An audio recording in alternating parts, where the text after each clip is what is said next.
Good morning, everyone. Virgo here. It is July 22nd, 2019. Happy Monday to everyone. I've got an interesting video for you this morning. This video pertains to the repercussions that people can find themselves having to deal with if they use the accepted for value or A4V or AFV, some people call it, that have been pushed by a lot of these groups. It's important that people understand how serious this can get. In some cases, people have been prosecuted for this, like you will see in this case.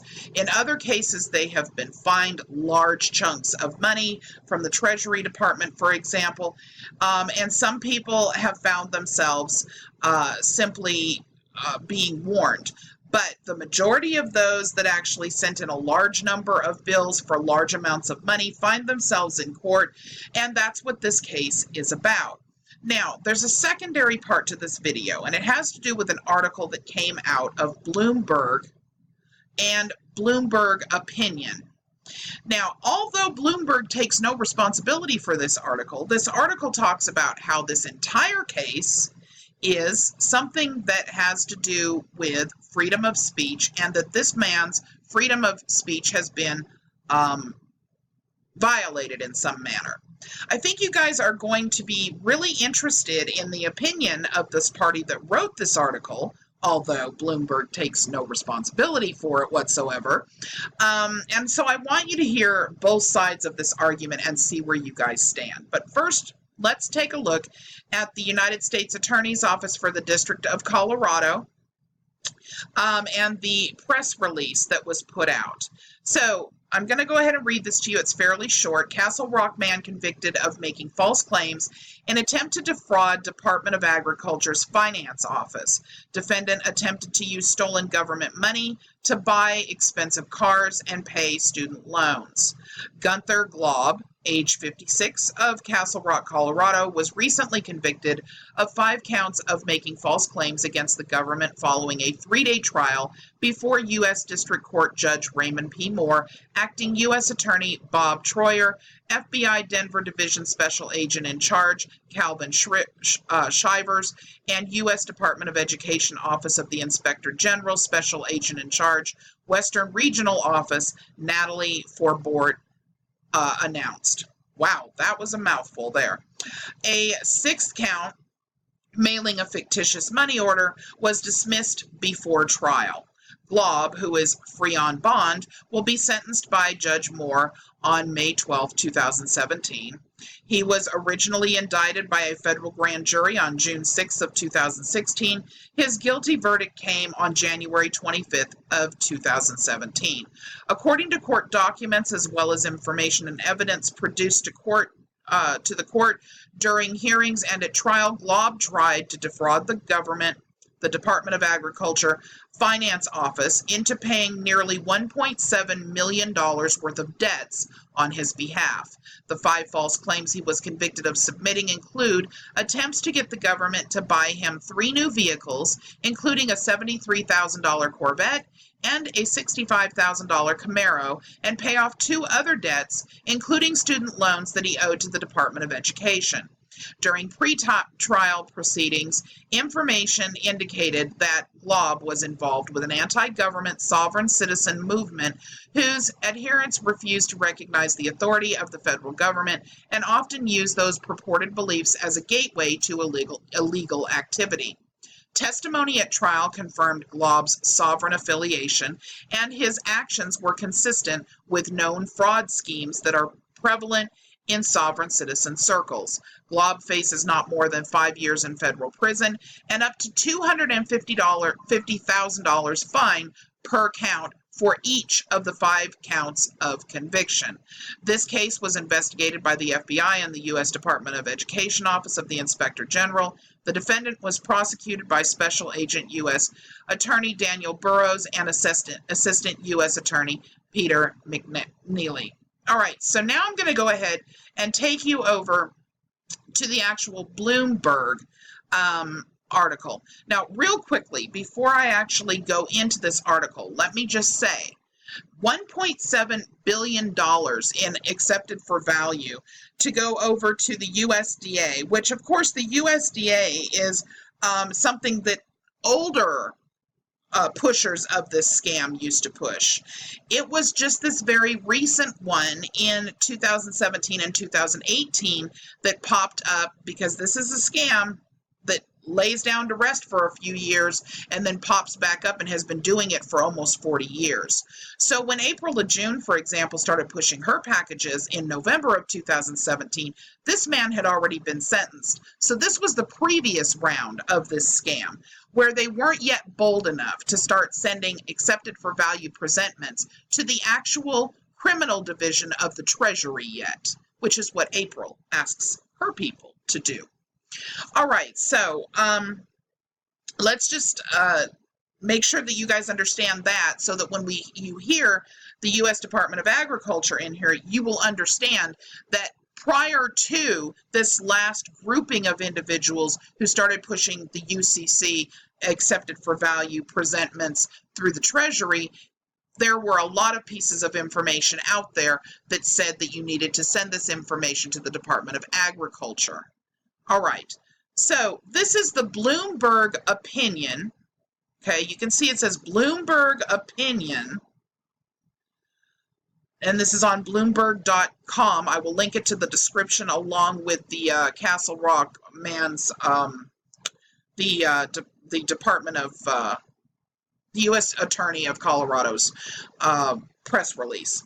All right, this man's protest is free speech. Courts call it a felony.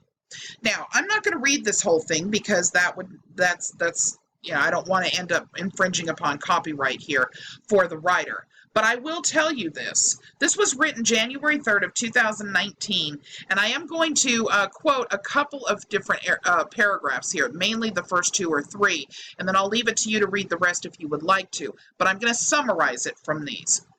We go through life thinking the First Amendment is followed in the U.S. in practice, but that isn't always true.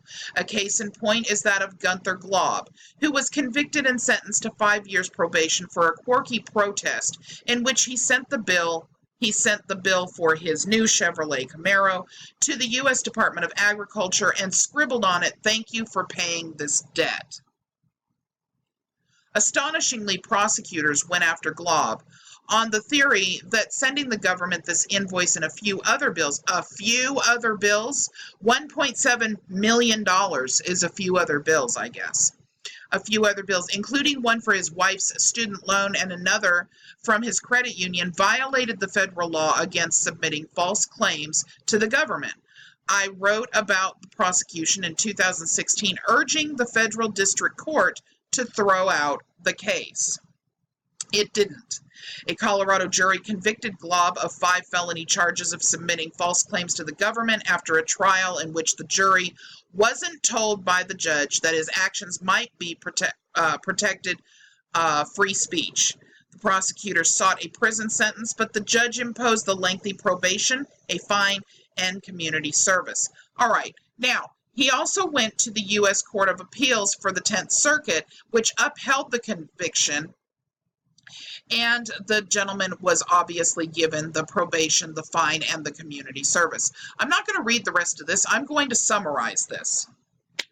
When you start, okay, so basically, Bloomberg Opinion writes in the rest of the article that he believes that this was this man's freedom of speech and that he was simply protesting the government, not because he believed that they were ever going to pay the bills, but simply because he believes that the government should pay all bills. First of all, that's blatant bullshit. What kind of a protest would it be that nobody's aware of this at all? You send out a presentment to a government agency where only the person who's opening the mail and the people that have to decide whether or not they need to submit this to law enforcement are the ones who see it. What kind of protest is that? I mean, honestly, What kind of protest is that?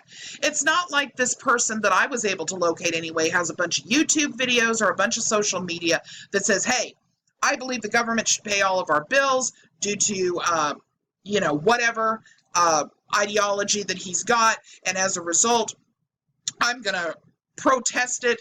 And so therefore, I'm sending in $1.7 million in accepted for value presentments to the government and in protest of the fact that they're not paying our bills. And I'm going to include in there, by the way, brand new automobiles that are over $50,000 each, and all student loans and a bunch of other bills too. No, absolutely not. This man absolutely believed that he had found some kind of secret stash, secret account with the government, as these people claim that you can do. He was following either Winston Shrout or someone's YouTube videos or book of some sort, claiming that you can do this, and he honestly believed that the government was going to have to pay these bills. Now, freedom of speech, let's talk about that for a moment. At what point does freedom of speech become not a factor because you have committed fraud, and it's obvious that you have attempted to commit fraud? I mean, if it were true that you could proclaim freedom of speech, then that would mean that I could write out a check for $100,000 more than I've got in my bank account, take it down to the bank right now, that when they deny it, okay, when they confiscate it and deny to pay it, but I've written in the memo section, thank you for paying this note, okay? And they call the police and they say that I'm trying to defraud the bank by writing a check that's requesting cash of $100,000 more than what I've got in my account. I'm going to be able to go into court and say, oh, I was just protesting the fact that I personally have an ideology that says that all big banks should have to pay you whatever you write on that check. It's my freedom of speech. You can't claim I was trying to defraud them. The idiocy of this article is unbelievable in my personal opinion. Then you get to the bottom of this, and quite frankly, I don't understand. You can write something like this, but then not take any responsibility for it whatsoever. If I had been the editor, if I had been the actual editor, I would have never let this go out. It's a bad look. It's a really bad look. It's very evident that this man was attempting to defraud. He sent in false, frivolous claims to the government, to the financial department of the Department of Agriculture. That is illegal. Many, many times I have stated this for people that think that they can follow people like April LeJeune's purchased packages and people that make these UCC1 claims that you can use accepted for value through the Treasury, through the Department of Agriculture, through the IRS, through the SEC, okay? All of these different claims have been made by these groups. All of these groups push one government department or another. And I have warned that there is a standing law.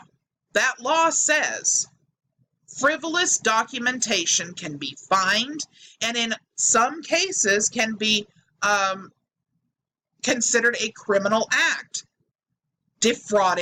Attempting to defraud the government is a criminal act. So when you send out an accepted for value presentment, which by the way never gets paid, and I don't care who makes the claim that one has been paid, they've never been paid. No one has ever been able to provide any real legitimate proof, and those that do try to provide what they claim to be proof are discredited almost immediately. They never will provide enough information for you to actually research it. Why? Because it's a lie. But the crazy part about this really is that this man sent in presentments of $1.7 million worth of debts. Now, we're not just talking about regular debts. We're talking about debts of automobiles that are $60,000 and $70,000. That's, excuse me, that's not a normal debt. That's going and buying something with the assumption that you're going to be able to write it off. So to hell with, to hell with it. Let's just buy whatever we want and submit all of our bills to the whatever place April or whoever her friends are telling you to send them to. The government will pay everything, including luxury automobiles. This is asinine. Absolutely asinine. And this is embarrassing. This is embarrassing. Now, that's just my personal opinion, folks, and I'm sure it's not going to be liked too well by some people. But I'd like to know what your personal opinion is after hearing this. So should all people that are willing to try to defraud anybody claim that it's an ideology and their political belief, and therefore it's freedom of speech? All right, you guys, I will be putting up another video today. A couple of different things that are very important, so be watching for those, please. If you guys would like to support my work, you can go to Patreon, Virgo Triad 1, and or patreon.com, Virgo Triad 1. That's my Patreon account. I will be putting up a video at the end of this week or beginning of next week for Patreon, for people who have sponsored me, for them just to be able to enjoy a mini doc. And I want to make sure that you guys are aware that if you have questions, you can put them in the comments section, but you also, if you're worried about them getting lost, you can also email me at virgotriad@protonmail.com. Thanks to everybody, and I hope you find this interesting. I was pissed when I read it because it's ridiculous. But, some of you may have different opinions, something maybe I haven't seen or haven't taken into consideration. So let me know what you think, and I'll see you guys soon. Bye-bye.